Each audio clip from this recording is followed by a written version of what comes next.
Уважаемый Никита Юрьевич, от всей души приветствую в Республике Абхазия.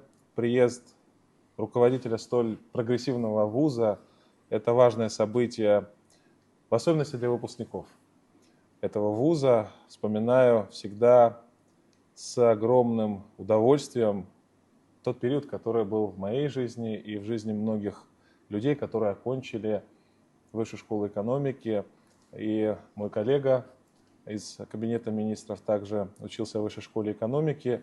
Хочу отметить, что команда президента уделяет очень большое внимание решению задачи по оказанию содействия нашей молодежи с точки зрения поступления в ведущие вузы Российской Федерации, с точки зрения прохождения там образовательных программ различных. Это касается самых разных сфер, от военно-медицинской до международных отношений. Конечно, мы уделяем особое внимание именно теме международных отношений. В этом смысле сегодня обсудим различные форматы активизации работы с факультетом мировой экономики, мировой политики. Конечно, это было бы крайне важно для нас. Никита Ильич работает у нас на базе посольства Республики Абхазия в Российской Федерации, соответствующие механизмы по оказанию содействия нашей молодежи, нашим абитуриентам, поэтому весь этот комплекс вопросов с удовольствием сегодня обсудил бы с вами, скоординировал бы подходы.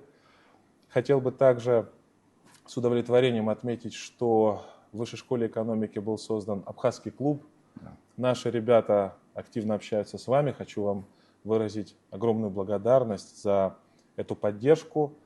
Будем работать, будем максимально развивать наши отношения.